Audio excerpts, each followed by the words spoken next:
السلام علیکم ورحمۃ اللہ وبرکاتہ۔ الحمدللہ ثم الحمدللہ۔ آج ہم نظر بد، جادو اور نظر بد کے اسباب کے بارے میں جانیں گے، تاکہ ہم ان چیزوں سے بچ سکیں، اپنی حفاظت کر سکیں اور ان مسائل سے اللہ کی مدد سے اور قرآن و سنت کو جانتے ہوئے اور ان اذکار کو پڑھتے ہوئے ہم اپنے آپ کو ان چیزوں سے بچا سکیں انشاءاللہ۔ تو ہم شروع کرتے ہیں۔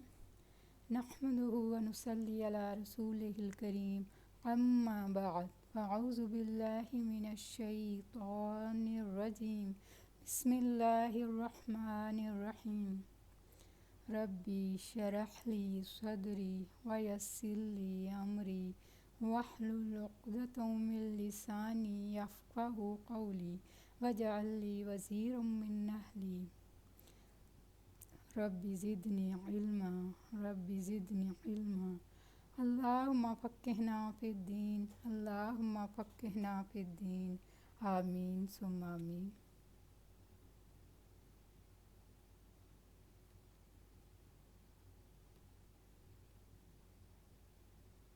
دوسری چیز ہے نظر بد۔ تو نظر بد کی حقیقت جاننا بھی ضروری ہے، اور پھر ان دونوں چیزوں کا آخر میں علاج انشاءاللہ بتاؤں گی۔ اب تک ہم نے جادو و شیاطین کے بارے میں جانا کہ وہ کس طرح کام کرتے ہیں، وہ کون ہوتے ہیں، اور اب نظر بد کس طرح کام کرتی ہے۔ سب سے پہلی بات یہ کہ نظر کی حقیقت ہے، یعنی نظر ہے کوئی چیز، اٹ ایگزسٹ، ہم اس کو ڈینائی نہیں کر سکتے کہ ایسے ہی تم باتیں کرتے ہو کچھ بھی نہیں ہوتا، نہیں ہے۔ کیوں؟ اس لیے کہ ہمارا دین ہمیں بتاتا ہے، یعنی کچھ چیزیں توہمات ہوتی ہیں ان کے بارے میں بتاتا ہے، لیکن جو چیزیں واقعی اثر رکھتی ہیں ان کے بارے میں بتاتا ہے۔ اور یہ اثر جو ہے، نگاہ کے اندر ایک تاثیر ہے، یہ بھی اللہ نے رکھی ہے انسان کے لیے۔ اقبال کا ایک شعر بھی ہے اس کے بارے میں، نگاہ مرد مومن سے بدل جاتی ہیں تقدیریں، جو ہو ذوق یقین پیدا تو کٹ جاتی ہیں زنجیریں۔ تو یقین کی قوت اتنی بڑی ہے، اسی طرح نظر کی قوت بھی اہمیت رکھتی ہے۔ نبی صلی اللہ علیہ وسلم نے فرمایا، بخاری کی روایت ہے، العین حق، کہ نظر لگنا برحق ہے۔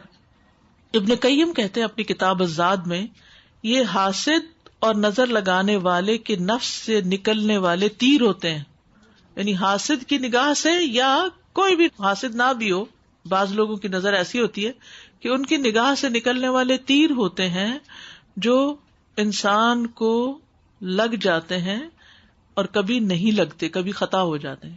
جیسے آپ تیر مارتے ہیں نا کہیں، تو کبھی وہ نشانے پہ لگ جاتا ہے اور کبھی نہیں لگتا، لیکن وہ نگاہ سے نکلتے ہیں، ٹھیک ہے۔ جیسے ہم سانس لیتے ہیں تو آپ اگر بات کرتے ہوئے اپنے منہ کے آگے ہاتھ رکھے تو آپ کے منہ سے کچھ ریز یا کچھ ہوا نکل رہی ہوتی ہے نا بولتے ہوئے، اسی طرح ناک سے بھی کچھ نکل رہا ہوتا ہے، اسی طرح آنکھوں سے بھی کچھ ریز نکل رہی ہوتی ہیں۔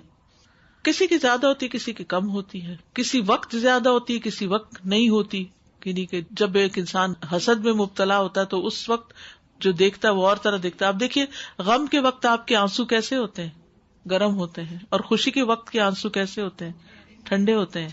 جی، یعنی انسان خوشی سے بھی رو پڑتا ہے، لیکن وہ آنسو فرق ہوتے ہیں۔ آپ کبھی ٹیسٹ کر لیجیے گا، نیکسٹ ٹائم یاد رہے، تو چہرے کے اوپر بھی اثر پڑ کے پتہ چل جاتا ہے، ٹھیک ہے۔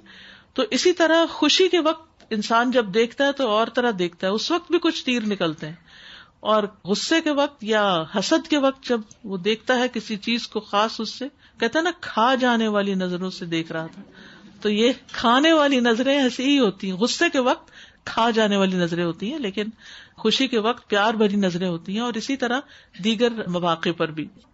تو اب ہوتا یہ ہے کہ یہ نظر جو ہے یہ عام طور پر آمنا سامنا ہونے سے ہوتی ہے، اور کبھی کبھی اللہ کی قضاء و قدر سے قتل تک کر دیتی ہے، کبھی بیمار کر دیتی ہے، کبھی خوف اور دہشت زدہ کر دیتی، یعنی آپ ڈر سے جاتے ہیں، کبھی آپ کو ویک کر دیتی، کمزور کر دیتی، اور کبھی انسان کو حادثات کا شکار بھی کر دیتی۔ ہوتا اللہ کے اذن سے۔ رسول اللہ صلی اللہ علیہ وسلم نے فرمایا، اور یہ سلسلہ صحیحہ کی حدیث ہے، اللہ کی قضاء و قدر کے بعد بری نظر ہی میری امت کے اکثر لوگوں کی موت کا سبب بن جاتی ہے۔ یہ ہمارے دین نے خود ہمیں بتا دیا، یعنی قضاء و قدر کا مطلب یہ کہ اس کی آئی تھی، آ گئی، یعنی کوئی سبب بن گیا، کوئی بیماری آ گئی، ایسے ہی راہ چلتے ہی گر پڑے اور چلے گئے. اور اس کے علاوہ اس کے بعد سب سے زیادہ کثرت سے جو ہم بات واقع ہوتی ہیں وہ نظر کے باعث.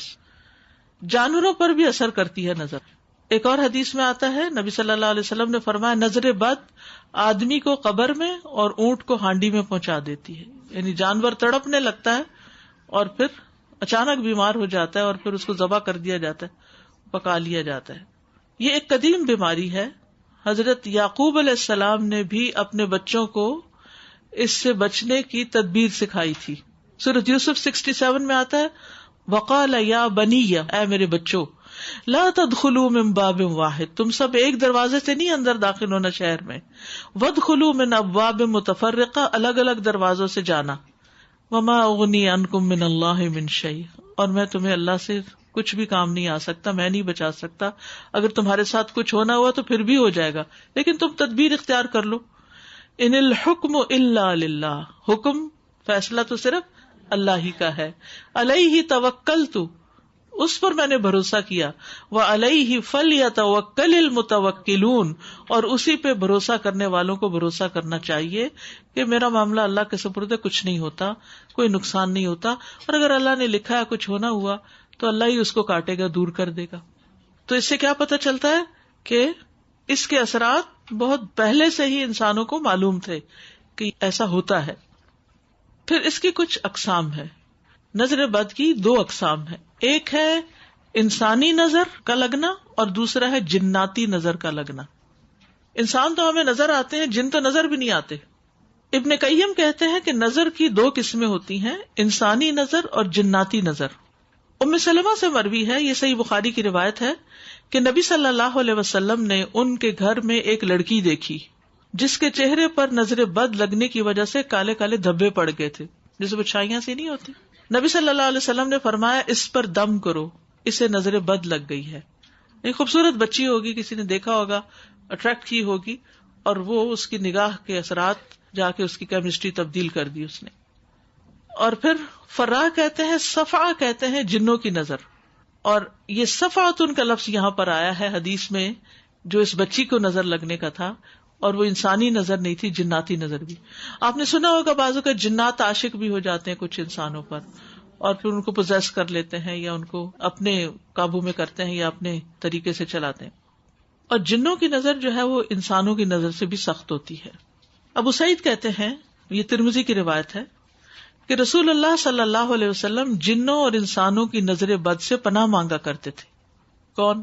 رسول اللہ صلی اللہ علیہ وسلم جنوں اور انسانوں کی نظر بد سے پناہ مانگا کرتے تھے، یہاں تک کہ معوذتین قل اعوذ برب الفلق اور قل اعوذ برب الناس نازل ہوئی تو آپ نے انہیں پڑھنا شروع کر دیا اور ان کے علاوہ باقی کو چھوڑ دیا. تو اس سے کیا پتہ چلتا ہے کہ ان صورتوں کی پابندی کرنا بڑی ضروری ہے. یہ ہر طرح کی نظر بد، جادو وغیرہ سے پروٹیکشن کا ذریعہ ہے. تو ابن باز کہتے ہیں، ایک اسکالر ہیں، کہ نظر کا لگنا برحق ہے، جیسے کہ رسول اللہ صلی اللہ علیہ وسلم نے فرمایا، اور یہ انسانوں سے بھی لگتی ہے اور جنوں سے بھی لگتی ہے. تاثیر کے اعتبار سے نظر کی اقسام، یعنی اثر جب ہوتا ہے اس میں ایک خوشی یا تعجب والی نظر ہوتی ہے. خوشی والی نظر، جو ایک بہت محبت کرنے والا بھی آپ سے پیار کے ساتھ دیکھتا ہے تو اس کا اثر ہو جاتا ہے. یا کسی کو کوئی نعمت ملی، مثلاً کسی کو کوئی گھر ملا اور بہت ہی خوبصورت گھر، پھر اسی طرح کوئی بچہ ہے تو بہت ہی پیارا بچہ ہے، تو اپنے ہی بہن بھائی یا ماں باپ یا جو قریبی رشتہ دار ہیں وہ بہت حیران ہو کے دیکھتے، ارے تمہارا بچہ اتنا پیارا ہے، میں نے تو آج اسے بڑے دن بعد دیکھا، وہ تو بڑا میچور ہو گیا، وہ تو فلاں ہو گیا. تو وہ خوشی سے سب کچھ کہہ رہے ہوتے ہیں، لیکن اس کے ساتھ ساتھ یہ ہوتا ہے کہ وہ ایک دوسرا ایلیمنٹ بھی ہوتا ہے. تو جب کوئی نفس کسی منعم کی نعمتوں میں سے کسی نعمت پر خوش ہونے میں حد سے بڑھ جاتا ہے تو یہ اس پر اثر انداز ہوتی ہے اور اللہ کے اذن سے اس کو برباد بھی کر سکتی ہے. جب کہ نظر لگانے والے نے اس کو برکت کی دعا نہ دی ہو. برکت کی دعا دینا ضروری. عید پہ ہم سب اچھے اچھے کپڑے پہنے ہوئے ہوتے ہیں تو ہم سب کیا کہتے ہیں، عید مبارک، کیونکہ اس وقت ہم خوشی کا اظہار کر رہے ہوں گے، سبھی خوش ہوں گے تو اس خوشی کو نظر نہ لگے. کسی نے نیا گھر خریدا تو ہم کیا کرتے ہیں، اس کی مبارک. کسی کا بچہ پیدا ہو تو ہم اس کی مبارک. تو یہ جو مبارک لفظ ہے نا، اس کا مطلب یہ ہے کہ تمہاری اس نعمت میں اضافہ ہو, یہ نعمت ہمیشہ تمہارے پاس باقی رہے اور تم سے زوال نہ ہو اس نعمت کا.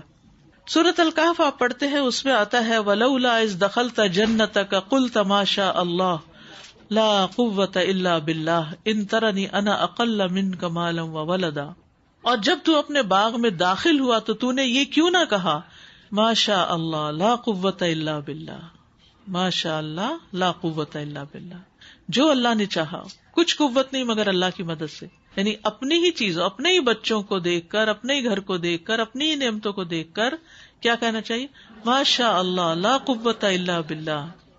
ابن حجر کہتے ہیں نظر کبھی خوشی اور تعجب کی صورت میں بھی لگ جاتی ہے, اگرچہ وہ حسد کے بغیر ہو.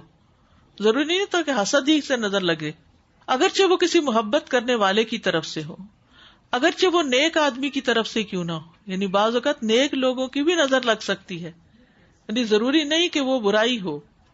کیونکہ جب ہم خود ایکسائٹیڈ ہوتے ہیں نا تو ہمارے اپنے بلڈ کے اندر, اپنے جسم کے اندر چینجز آ جاتی, ہمارے جذبات میں تبدیلی آ جاتی. تو ان تبدیلی جذبات کے ساتھ جب ہم کوئی چیز دیکھتے ہیں تو وہ جذبات ٹرانسفر بھی ہو جاتے ہیں, ان نگاہوں کے ذریعے دوسروں تک اثر انداز ہو جاتے ہیں. اس لیے جو کوئی کسی بہن بھائی کی کوئی اچھی چیز دیکھے تو اس کو ہمیشہ برکت کی دعا دیں. تو ایک نظر کون سی ہے, خوشی یا تعجب والی. دوسری نظر حسد والی. حسد نظر بد حاسد اور خبیث نفس سے نکلتی ہے. اس کا مالک بھی خبیث ہوتا ہے اور یہ نعمت کے ختم ہونے کی خواہش رکھتا ہے. وہ کبھی نہیں چاہتا کہ آپ کے پاس نعمت برقرار رہے جو اللہ نے محسود کے اوپر انعام کی ہے. جیسے قرآن مجید میں اہل کتاب کے بارے میں آتا ہے وَدَّ كَثِيرٌ مِّنْ أَهْلِ الْكِتَابِ لَوْ يَرُدُّونَكُمْ مِّن بَعْدِ إِيمَانِكُمْ كُفَّارًا حَسَدًا مِّنْ عِندِ أَنفُسِهِمْ مِّن بَعْدِ مَا تَبَيَّنَ لَهُمُ الْحَقُّ. بہت سے اہل کتاب چاہتے ہیں کاش وہ تمہیں تمہارے ایمان کے بعد پھر کافر بنا دیں اپنے دلوں کے حسد کی وجہ سے, اس کے بعد کہ ان کے لیے حق خوب واضح ہو چکا ہے. پھر ایک ہوتی ہے بیمار کرنے والی نظر. یہ وہ نظر ہے جو بیماری کی تاثیر کے ساتھ اثر انداز ہوتی ہے. یعنی ایک بندہ اچھا بھلا تھا, کسی خاص شخص سے ملا اور اس کے بعد اس کے سر کو جو درد شروع ہوا, حالانکہ کوئی اور ریزن ایسی تھی ہی نہیں, تو ایک دم وہ جو تکلیف شروع ہوئی تو اس کا علاج آپ گولی کھا کے بھی کر سکتے ہیں, لیکن اس کے ساتھ ساتھ اگر سیلف رقیہ کر لیں, سیلف دم. سیلف رقیہ کا مطلب ہے خود سے خود اپنے اوپر دم, درد والی جگہ پہ ہاتھ رکھ کے وہ دعا مخصوص جو آئے گی انشاءاللہ وہ پڑھ لیں تو آپ کی تکلیف دور ہو سکتی ہے. تمیز کرنے کی, اچانک جو چیز آئی ایک دم چبھی آ کے آپ کو, وہ تیر کی طرح ہوتی ہے نا, سمجھے کہ کوئی تیر لگا آ کے. ایک اور نظر ہے معطل کرنے والی نظر, بیکار کرنے والی کسی عضو کو. یعنی بعض اوقات کسی خاص عضو کو نظر لگ جاتی ہے اور وہ کام کرنا چھوڑ دیتا ہے, مثلا بولنے میں ہکلاہٹ یا پھر چلنے میں. ایک شخص بہت تیزی سے جلدی جلدی کام کرتا ہے, وہ ویسا کرنا چھوڑ دیتا ہے, معطل کر دیا اس کو. یعنی اگر اچانک ہی کوئی ایسی چیز آئی, دیکھیں میڈیکل ریزنز بھی ہوتے ہیں, میں نہیں کہتی کہ نہیں ہوتے, وہ بھی ہوتے ہیں, لیکن بعض اوقات یہ اسباب بھی ہوتے ہیں. یعنی ہولسٹک اپروچ ہونی چاہیے, دونوں پہلوؤں سے دیکھنا چاہیے. جیسے کوئی بچہ بہت ماشاءاللہ شارپ ہے ہر چیز میں, وہ بہت وہ دوسری ہے, لائک وہ پڑھنا چھوڑ دے یا وہ گیمز میں لگ جائے یا وہ حفظ کر رہا ہے بچہ, تیز تیز پڑھ رہا ہے, وہ پوچھتا ہے کتنا حفظ ہو گیا, اتنا, ماشاءاللہ 1 سال کے اندر 15 سے بارے کر لی, میرے بیٹے نے تو 10 ہی کیے تھے. اگلے دن سے جو بچہ ضد کرنا شروع کرتا ہے کہ میں نے پڑھنا ہی نہیں. اچھا ان کو کیا نظر لگے, آپ اپنے آپ کو بھی لگا بیٹھتے ہیں. میں نے 1 مہینے سے 1 دن بھی اپنا سبق مس نہیں کیا, اگلے دن سے ہی گاڑی اٹکنے لگتی ہے. والدین کی بھی لگتی ہے, خود اپنی بھی لگتی ہے, تو ماشاءاللہ ساتھ بول دیا کریں, ماشاءاللہ میں جب سے یہ کام کر رہی ہوں مجھے کوئی مسئلہ نہیں ہوا, یوں کہنا چاہیے. یعنی اللہ کا نام لیں اس پر, اور پھر ماشاءاللہ لا حول ولا قوت الا باللہ. انسان یہ کہے کہ میری کوئی قوت کمال نہیں ہے, یہ اللہ ہی کی دی ہوئی طاقت سے میں نے یہ کیا ہے, تو اللہ تعالیٰ اس کو پروٹیکٹ کرتا ہے, رکاوٹیں نہیں آتی. ورنہ اپنے ہی بول اپنے سامنے آ جاتے ہیں, رکاوٹیں آنے لگتی ہیں. آپ کہیں صحیح, جب سے گاڑی لی ہے اس نے کبھی کوئی ٹربل نہیں تھی, اگلے دن سٹارٹ نہیں ہوتی. تو یہ ہے کہ اس طرح کی چیزیں ہم سب ایکسپیرینس کرتے ہیں، لیکن آپ اس سے پہلے بس ایک جملہ بڑھا لیجئے. یعنی یہ نہیں کہ اپنی نعمتوں کا ذکر نہ کریں یا شکرانہ نہ کریں یا خوش نہ ہوں یا خوشیاں شیئر ہی نہ کریں کہ انسان چپ کر کے بیٹھ جائے جو میں بولوں گی پتہ نہیں کیا ہو جائے گا. نہیں، ساتھ ماشاء اللہ لا قوت الا باللہ، تو آپ دیکھیں گے کچھ بھی نہیں ہوگا انشاءاللہ. لیکن وہ شیطان بھلوا دیتا اللہ کا ذکر، پہلا جملہ بھول جاتے ہیں، صرف دوسرا بولتے ہیں اور مسئلہ پڑ جاتا ہے.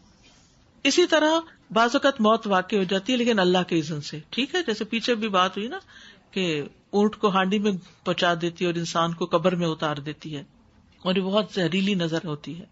اسمعی کہتے ہیں میں نے ایک آدمی کو دیکھا جس کی نظر بہت کثرت سے لگتی تھی کہ اس نے کسی گائے کے متعلق سنا تو اس کو اس کے دودھ کی دھار کا نکلنا اچھا لگا، تو اس نے کہا یہ ان گایوں میں سے کون سی گائے ہے؟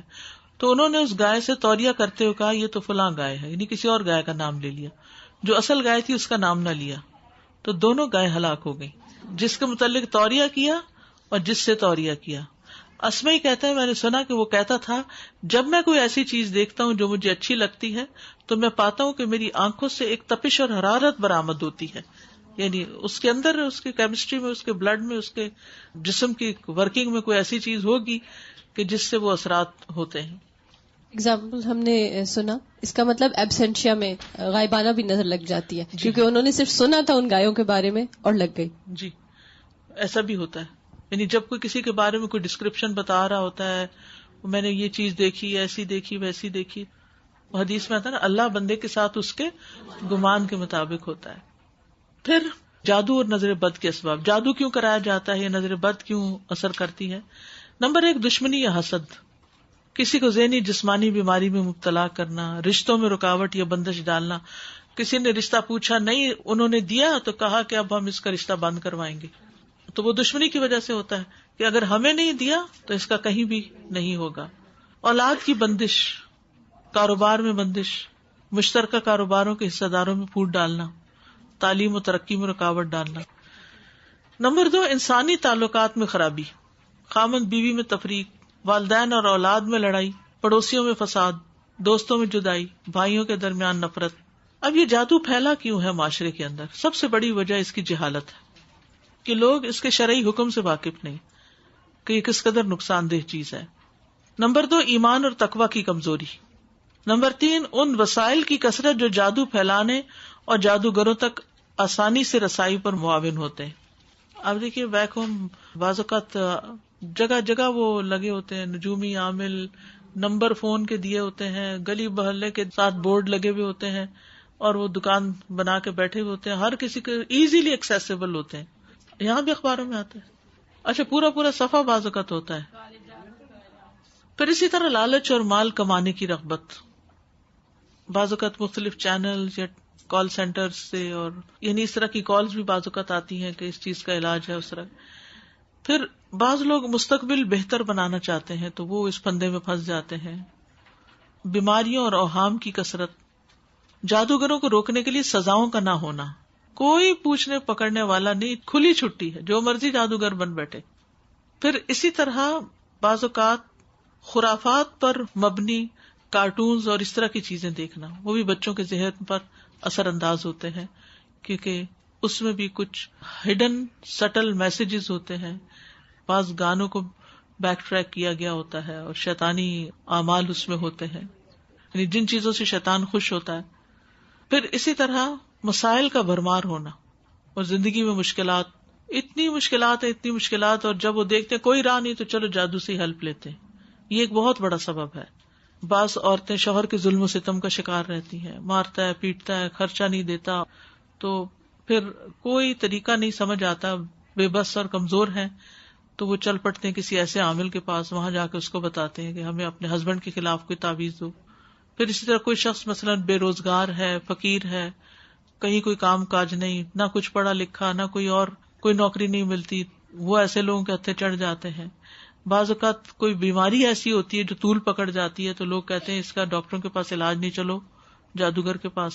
بعض لوگوں کے کوئی چیز چوری ہو جاتی ہے یا کوئی اور مال کھو بیٹھتے ہیں یا کوئی انیوژل قسم کی چیز پیش آ جاتی ہے تو وہ لوگ جادوگروں کے پاس چل پڑتے ہیں.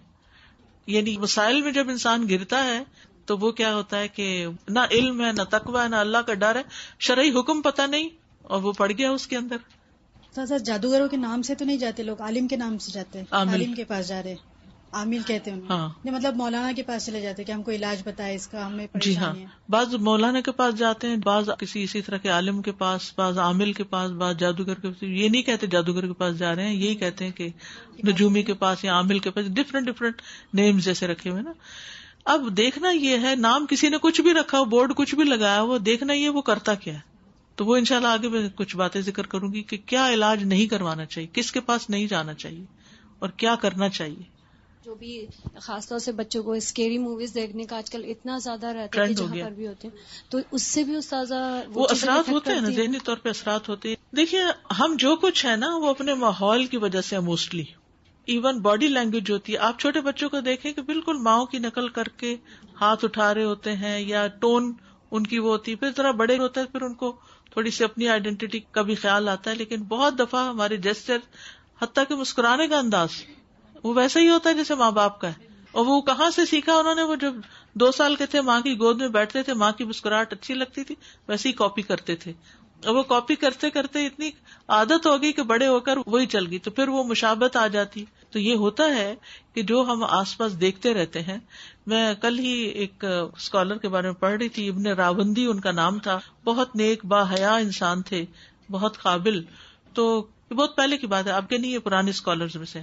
کہنے لگے کہ میں ذرا جا کے دیکھتا ہوں کہ جو ملحد ایتھیسٹ وغیرہ ہیں ان کے دلائل کیا ہیں، میں ذرا ان کی بھی سن لوں جا کے. تو ان کے ساتھ بیٹھنا اٹھنا شروع ہو گئے، اور کچھ عرصے کے بعد دین بھی چھوڑ دیا اور سب کچھ ختم ہو گیا اور انہی جیسے ہو گئے.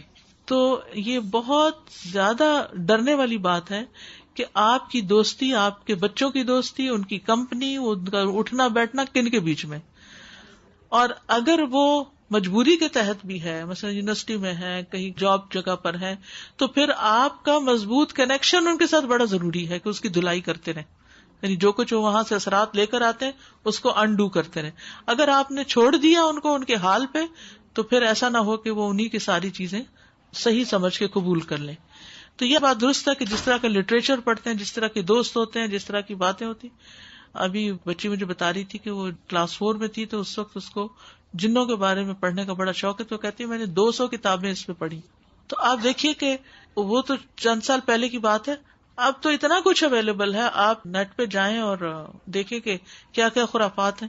A to Z آپ کو سکھاتے ہیں کہ جادو کیسے کرنا ہے. اب اس کو کوئی تجربہ نہ کرنا شروع کر دیں، لیکن میرا کہنے کا مقصد یہ ہے کہ وسائل بڑھ گئے ہیں ایسی چیزوں کو ایکسس کرنے کے، جس کی وجہ سے یہ خرابیاں بھی اور زیادہ بڑھ گئی. یعنی پہلے ہوتا تھا جادو وادو اور اس طرح کی چیزیں کچھ سال پہلے تک بھی، مگر اتنی کثرت نہیں تھی جتنی اب یلغار ہے. اتنا آسان نہیں تھا. دیکھیں نا، ایک شریف گھر سے ایک عورت نکل کے ایک گلی میں بیٹھے ہوئے پردہ لگا کے جادوگر یا عامل کے پاس جاتے ہوئے بھی شرماتی تھی نا، کہ کوئی کیا کہے گا، یہ کہاں جا رہی ہے، یہ اچھے بھلے گھر کی خاتون ہے اور یہ کہاں جا کے بیٹھ رہی ہے، کس سے مل رہی. وہ ماں باپ سے چوری چھپے، شوہر سے ادھر ادھر سے چھپ چھپا کے لوگ یہ کام کرتے تھے. اب تو وہ چیز بھی نہیں رہی. اس میں آپ دیکھیے کہ جو علامات ہوتی ہیں نا، اس سے انسان کو پتہ چلتا ہے یہ دونوں چیزیں انٹرمکس بھی ہوتی ہیں بعض اوقات. کیونکہ جو نظر ہوتی ہے نا عموماً، تو آپ انسٹنٹ دم وغیرہ کرتے ہیں تو اس کے اثرات زائل ہونے لگتے ہیں. لیکن جادو جو ہے وہ ایک بیماری کی اصل میں شکل اختیار کر لیتا ہے اگر اس کا کچھ زیادہ عرصے تک علاج نہ کیا جائے. جو نظر ہوتی ہے نا، اس کا انسٹنٹ ریئیکشن ہوتا ہے، یعنی اچانک کوئی چیز آپ کے اوپر جیسے حملہ آور ہوگی. جیسے بعض اوقات کوئی وائرس پھیلا ہو تو اچانک آپ کا گلا پکڑا جاتا ہے. یعنی حج وغیرہ پہ جائیں نا تو جتنی چاہیں آپ وہ دوائیاں شوائیاں لے کے جائیں، لیکن بعض اوقات یہ ہوتا ہے کہ ہلکی سی خراش شروع ہوتی اور پھر وہ پھیلتے پھیلتے آپ بخار تک آ جاتے. تو اسی طرح جو ایک دم کوئی چیز ان یوزل ہو گئی، لیکن ضروری نہیں کہ ہم پھر بھی 100% فگر آؤٹ کر پائیں یہ نظر لگی ہے یا یہ جادو ہوا ہے یا یہ کوئی جراثیم اٹیک کیا ہے.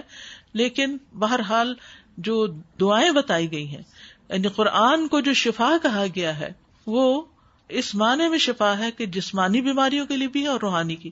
جیسے شروع میں نے عرض کیا تھا کہ بعض اوقات روحانی سبب ہوتا ہے، مرض جسمانی ہوتی ہے، اور بعض اوقات جسمانی تکلیف ہوتی ہے جو روح پر بھی اثر انداز ہو رہی ہوتی ہے. میری سسٹر کے ساتھ ایسے ہوا تھا جب ان کی شادی ہوئی تھی، نہیں تو ان کے ساتھ کیا ہونا شروع ہو گیا کہ ان کے سارے کام خراب ہونا شروع ہو گئے. میں نے خود دیکھے ہوئے کہ اس کے کپڑے ٹیچی میں سے، اس کے اندر پیٹی میں سے کٹے ہوئے نکلتے تھے، خون کے دھبے لگے ہوئے ہیں ادھر ادھر.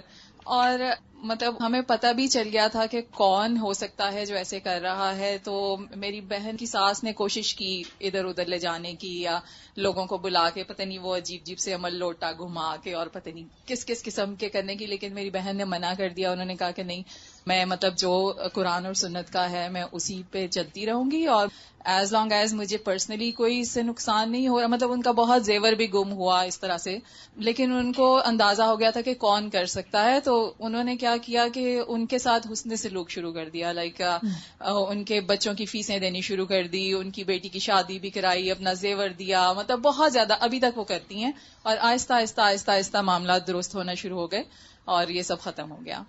تو الحمدللہ مطلب انہوں نے بہت پریشانی کا ٹائم گزارا، لیکن اللہ کا شکر ہے کہ وہ کسی بھی شرکیہ یا اس کے غلط قسم کے علاج میں اس میں نہیں پڑی الحمدللہ. یعنی حاسد کے حسد کی آگ کو حسن سلوک سے ٹھنڈا کیا جا سکتا ہے. ٹھیک ہے. ایک سینیریو ایسا بھی ہے کہ آپ کسی کے ساتھ بہت اچھا کیے جاتے ہیں اور آپ اس کے اوپر احسان بھی کر رہے ہیں اور بہت اچھا کر رہے ہیں، وہ احسان کے بعد آپ سے حاسد ہو جاتا ہے، وہ شر بہت اور بڑا آپ کو ہوتا ہے. نظر آ جاتا ہے. تو اس صورت میں آدمی کیا کرے؟ اوائڈ کرے ان کو یا کس طریقے سے ٹیکل کرے؟ کیونکہ آپ نے شروع میں ان سے بہت اچھا برتاؤ رکھا ہوا ہے، اب آپ ایک دم سے پیچھے کس طرح ہٹیں؟ احسان تو کرتے رہنا چاہیے. جب حضرت ابوبکر رضی اللہ عنہ کو پتا چلا تھا کہ ان کی بیٹی پر الزام اس شخص نے لگایا جن کو وہ وظیفہ دیتے تھے باقاعدہ، تو انہوں نے سوچا کہ میں آج کے بعد یہ وظیفہ نہیں دوں گا. تو اللہ سبحانہ و تعالیٰ نے فرمایا کہ اہل فضل جو ہیں وہ احسان کرنا نہ بھولیں، تو انہوں نے پھر وظیفہ دگنا کر دیا تھا. تو احسان چھوڑنا نہیں چاہیے، لیکن اپنی حفاظت کے لیے محتاط رہنا چاہیے اور علاج کرنا چاہیے، کیونکہ نیکی خیر لاتی ہے. اگرچہ فوری طور پر نہ لائے، لیکن نیکی کی اپنی ایک خوشبو ہوتی ہے اور اس کے اپنے اثرات ہوتے ہیں. ڈاکٹر صاحب آپ سے پوچھنا تھا کہ وہ جو اپنے پسندیدہ پلانٹس جو ہوتے ہیں اس کو بھی نظر لگ جاتی ہے؟ اگر گائے پہ اثر ہو سکتا ہے تو پلانٹ پہ بھی اثر ہو سکتا ہے. تو مجھ سے اس سے بہت ڈر لگتا ہے کہ کوئی آئے گا میرے گھر میں. ابھی نہیں، آپ اس طرح کا وہم نہ کیا کریں. آپ جو حفاظت کی دعائیں ہیں، گھر میں قرآن کی تلاوت اور یہ سب چیزیں کریں. کوئی پروٹیکشن کی شیلڈ ہوگی، کوئی انشاءاللہ کچھ نہیں کر سکتا. یعنی کوئی کہے کہ میں ذرا اس کو نظر لگاؤں، تو ایسے کوئی نہیں لگا سکتا. غائبانہ نظر بھی لگتی. اس میں آپ دیکھیے کہ کبھی آپ نے سنا ہوگا کہ جب کسی کا علاج کروانا ہوتا تو عامل کہتے ہیں اس کی تصویر لائیں. سنا آپ نے کبھی؟ جی، تصویر منگواتے ہیں یا اس کا کپڑا منگواتے ہیں، یعنی anything related to the patient یا جو بھی. تو وہ جو تصویر ہوتی ہے اس کو بھی نظر لگ سکتی ہے اور اس پر بھی عمل ہو سکتا ہے. اچھا، اب آپ دیکھیں کہ لوگ بہت زیادہ اپنی فیس بک کے اوپر یہ کھانا کھایا، وہ فوراً تصویر نکال کے یہ اس ریسٹورینٹ میں گئے، اس ہالیڈے پہ گئے، یہ آج مجھے گفٹ ملی، ہسبینڈ کی طرف سے یہ انگوٹھی گفٹ ملی ہے، یہ فلاں نے ہر چیز کی تصویر جو ہے، یا دونوں کی ایک بیوٹیفل فیس جو ہے وہ کٹھے کہیں کھڑے ہیں وہ سامنے لگا دی، چاہے آپس میں لڑائی جھگڑا ہی کیوں نہ ہو.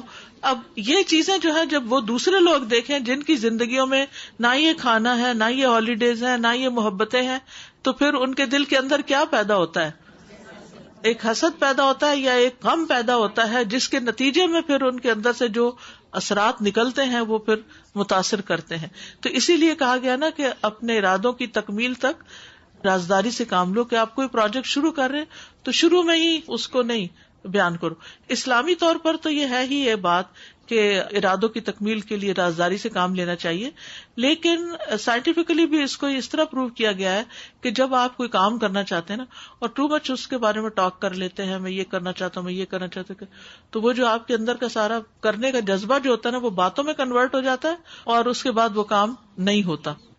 2 سوال تھے. ایک تو یہ کہ جیسے مینٹل النس اور جادو کو ڈفرینشیٹ کب پتا چلے کہ ہمیں نہیں اب سائیکیٹرسٹ کے پاس جانا چاہیے یا سائیکالوجسٹ کے پاس؟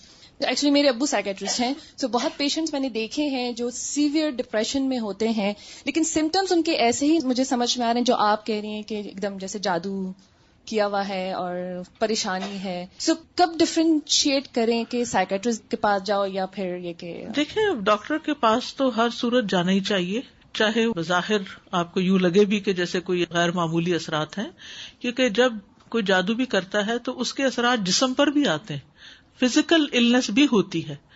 تو فزیکل النس کا بھی ٹریٹمنٹ ہونا چاہیے، یعنی اگر آپ کو اس سے پیٹ خراب ہو گیا ہے یا ہیڈ ایکس ہو رہے ہیں یا کچھ اور اس طرح کا، تو اس کو علاج کرانا چاہیے. اور اس کے ساتھ ساتھ چونکہ ہمارا دین ہمیں قرآن سے شفا حاصل کرنے کا حکم دیتا ہے، تو یہ اذکار بھی کرنے چاہیے، دونوں ساتھ ساتھ کرنے چاہیے. ایک اور سوال ذہن میں آ رہا تھا کہ سکس سینس ہوتی ہے یا از اٹ کہ وہ ہمارا شیطان ہمیں ہوتی ہے؟ آپ دیکھیے، ایک طرف شیطان ہے تو دوسری طرف فرشتے بھی ہوتے ہیں. قرآن مجید میں آتا ہے ان الذین قالوا ربنا اللہ ثم استقاموا تتنزل علیہم الملائکہ الا تخافوا ولا تحزنوا وابشروا بالجنۃ التی کنتم توعدون نحن اولیاؤکم فی الحیاۃ الدنیا وفی الآخرہ. اب اس کا مطلب کیا ہے کہ جن لوگوں نے کہا اللہ ہمارا رب ہے پھر اس پہ جم گئے، ان پر فرشتے نازل ہوتے ہیں اور وہ ان سے کہتے ہیں کہ نہ خوف کرو نہ غم کرو، ان کو تسلیاں دیتے ہیں اور ان سے کہتے ہیں کہ ہم دنیا میں بھی تمہارے دوست ہیں اور آخرت میں بھی تمہارے دوست ہیں اور جنت میں وہ کچھ تمہیں ملے گا جو تم چاہو. اس سے کیا پتہ چلتا ہے کہ انسان کے اندر جب ایمان ہوتا ہے، نیک عمل وہ کرتا ہے، ہر مشکل حال میں بھی اللہ پر بھروسہ کیے رکھتا ہے، تو فرشتوں کے ذریعے بھی اس کی مدد ہوتی ہے. یہ جنگ بدر میں بھی مدد ہوئی تھی اور احد میں بھی اور جگہوں پر بھی، اور انڈیویجولز کے ساتھ بھی یہ مدد آتی ہے. ایمان والوں کے ساتھ فرشتوں کی مدد آتی ہے، وہ اس کے دل میں پازیٹیو تھنکنگ ڈالتے ہیں، اور صرف شیطان ہی وسوسے نہیں ڈالتا، دوسری طرف سے بھی آتے. تو ہر انسان کے اندر اچھے خیالات اور برے دونوں ہوتے ہیں. تو جب انسان نیکی کرنے لگتا ہے تو اس کا ایمان مضبوط ہوتا ہے، جب ایمان مضبوط ہوتا ہے تو پازیٹیو تھنکنگ بڑھ جاتی ہے اور فرشتوں کی مدد بڑھ جاتی ہے. اور جب انسان اللہ کی نافرمانی کے کام کرتا ہے تو فرشتے پیچھے ہٹنے لگتے ہیں اور شیطان کا غلبہ بڑھ جاتا ہے. وہ کبھی کبھی ہوتا ہے نا کہ آپ کو پہلے سے احساس ہونے لگتا ہے، سو دیٹس ہمیں فرشتے بھی تو وہ فرشتے جو خیال ڈالتے ہیں نا پھر آ کے وہ آپ محسوس کرتے ہیں، اور اس کو بصیرت بھی کہہ سکتے ہیں آپ، کیا آپ 4C کر سکتے ہیں، سکس سینس کہیں یا الہام کہیں، بصیرت کہیں، یعنی کہ وجدان کہیں، یعنی کئی نام ہیں اس چیز کے، لیکن یہ چیزیں ایگزسٹ کرتی ہیں. اب مثال کے طور پر حضرت عمر رضی اللہ عنہ خطبہ دے رہے تھے، اتنے میں عراق میں جو مسلمانوں کی فوج تھی وہ پسپا ہو رہی تھی، تو انہوں نے خطبے کے اندر ہی جرنیل کو مخاطب کیا. ان کو وہ ایک طرح سے الہام ہوا، انہوں نے جیسے کوئی ایک سین دیکھا ہو، تو وہ وہیں سے آواز دیتے ہیں یا ساریہ الجبل، اے ساریہ جو کمانڈر تھا پہاڑ کی طرف ہو جاؤ، اور وہ آواز کئی 100 میل دور ان کے کان میں جا کے پڑتی ہے اور وہ اس کے مطابق عمل کرتے ہیں. تو یہ اللہ کی طرف سے مدد ہوتی. جن سے شیطان بھاگتا ہے وہاں فرشتے اس طرح کی خبریں بھی پہنچا دیتے ہیں، اور پھر انسان جب جواب دیتا ہے تو وہ وہاں تک بھی پہنچا دیتے ہیں. استاذہ مجھے ناموں کے تعلق سے پوچھنا تھا کہ نام بھی اثر کرتے ہیں؟ جی نام اثر کرتے ہیں. جیسے ابھی ہم نے پڑھا سحر کے بارے میں، تو سحر کے معنی بہت خراب ہیں اس میں، اور ہم نام رکھتے ہیں سحری کے تعلق سے سحر رکھتے ہیں، تو ہم اگر وہ سحر ہوتا ہے، سحر پکارتے تو غلط کرتے ہیں. جی تو اس کا اثر ہوگا؟ ہو سکتا ہے اثر ہو. وہ جو سحر ہے نا صبح کا، جی تو اس کو سحر بعض اوقات لوگ بولتے ہیں. ہاں تو سحر تو جادو کو کہتے ہیں، تو برے نام رکھنے سے منع کیا گیا ہے. جی یا اگر نام تو ٹھیک رکھا ہوا لیکن غلط پروننسیشن سے بھی روکنا چاہیے لوگوں کو. جی. السلام علیکم استاد. وعلیکم السلام. اگر یہ دل میں رہے کہ میری نظر لگ جاتی ہے، مجھے کچھ پتا چلے اپنے بچوں کے بارے میں یا کچھ بھی، تو کیا کرنا چاہیے؟ دعائیں بھی کرو، سب کچھ کرو، اس کے باوجود بھی یہ دل میں بار بار وہم آتا رہتا ہے، پھر ایسا ہو بھی جاتا ہے جیسا سوچتے ہیں کہ ہاں بھئی ایسا ہو نہ جائے، مجھے پتا چل گیا تو اب ایسا ہو جاتا ہے. اپنے آپ کو بھی نظر وہ دعا ہے نا، اللہم انی اعوذ بک من شر نفسی وشر الشیطان وشرکہ، تو اس طرح کی دعائیں پڑھنی چاہیے. رائٹ اوے اسی وقت پڑھنی چاہیے، اسی وقت جب وسوسہ آئے اسی وقت پڑھیں. اوکے جی. اور دوسرا یہ ہے کہ بہت نظر بھر کے نہ پھر اس چیز کو دیکھیں.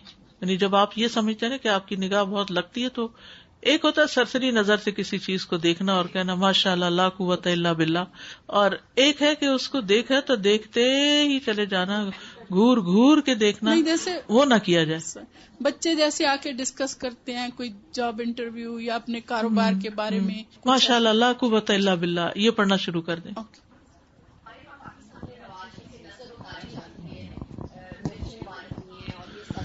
اس کے بارے میں وہ طریقے اختیار نہیں کرنے چاہیے. جی مرچیں وغیرہ جلا کے نہیں کرنے چاہیے جو مسنون طریقہ ہے. تو انشاءاللہ کل ہم اس کو مکمل کریں گے. اس میں علاج بتائے جائیں گے کہ مسنون علاج کیا کیا ہے, کیونکہ بعض علاج جو ہے وہ شرکیہ ہے جو ایمان کو خراب کرتے ہیں, تو اس سے بچنے کی ضرورت ہے. اس لیکچر کے رکھنے کا ایک مقصد یہ بھی تھا کہ ہم یہ ڈفرینشیٹ کر سکیں کہ کیا چیز ہمارے حق میں درست ہے علاج کے طور پر اور کیا چیز نقصان دہ ہے. ایسا نہ ہو کہ علاج کر رہے ہیں اور اس سے بڑا نقصان کر بیٹھے. تو یہ ضروری ہے. السلام علیکم. وعلیکم السلام. میرا سوال یہ ہے کہ بعض اوقات نظر یا جادو کی وجہ سے کوئی بہت اچھا عمل کرنے والا انسان آف ٹریک ہو جاتا ہے زندگی سے, اور پھر وہ واپس اپنے اچھے ٹریک پہ نہیں آتا, اور اسی حالت میں بے شک وہ بہت بڑے گناہوں میں نہ مبتلا ہو, پر آف ٹریک ہی حالت میں اس کو طبعی موت آ جائے, تو اس کی ضائع ہوئی زندگی کا الزام کس پہ جائے گا؟ دیکھیں جب کوئی بیمار ہو جاتا ہے نا, تو بیماری کی حالت میں حدیث میں آتا ہے کہ جو شخص نیک کام تسلسل سے کرتا ہو, پھر اگر بیمار ہو جائے اور وہ کام چھوڑ دے, تو بیماری کی حالت میں وہ نیک عمل لکھے جاتے رہتے ہیں. اور بیماری ایک آزمائش ہے, تکلیف ہے, اگر وہ اس پر صبر کرتا ہے تو اس کا اجر اس کو مل جائے گا. بعض اوقات نیک اعمال سے انسان اس درجے کو نہیں پہنچتا جس درجے کو تکلیف سے گزر کے پہنچ جاتا ہے. ٹھیک ہے. سبحانک اللہم و بحمدک اشہد ان لا الہ الا انت استغفرک و اتوب الیک. السلام علیکم و رحمۃ اللہ وبرکاتہ. السلام علیکم ورحمۃ اللہ وبرکاتہ. الحمدللہ ثم الحمدللہ. آج ہم نے نظر بد, جادو اور نظر بد کے اسباب کے بارے میں جانا, اور امید کرتی ہوں کہ بہنیں اس سلسلے میں ان چیزوں پہ غور کریں گی اور ان چیزوں سے بچنے کی تدابیر بھی اختیار کریں گی, اور اپنے بچوں کا علاج کرنے میں بھی ان کو انشاءاللہ آسانی ہوگی. اور امید کرتی ہوں کہ بہنیں اپنی دعاؤں میں ہمیں بھی سب کو یاد رکھیں اور سب کے لیے دعا کریں کہ اللہ تعالیٰ ایسی چیزوں سے سب کو محفوظ رکھے. جزاک اللہ خیر. اور اللہ تعالیٰ سے ہم ساری بھلائیاں و ساری رحمتیں, سارا فضل مانگتے ہیں جو ہمارے پیارے نبی حضرت محمد صلی اللہ علیہ وآلہ وسلم آپ سے مانگا کرتے تھے. ہم ان تمام شرور سے پناہ چاہتے ہیں جن سے ہمارے پیارے نبی حضرت محمد صلی اللہ علیہ وآلہ وسلم پناہ مانگا کرتے تھے. ربنا آتنا فی الدنیا حسنۃ وفی الآخرۃ حسنۃ وقنا عذاب النار. ربنا لا تزغ قلوبنا بعد إذ هديتنا وهب لنا من لدنك رحمة إنك أنت الوهاب. سبحان ربك رب العزة عما يصفون, سلام على المرسلين, الحمد لله رب العالمين. سبحانك اللهم وبحمدك أشهد أن لا إله إلا أنت استغفرك وأتوب إليك. السلام علیکم ورحمۃ اللہ وبرکاتہ.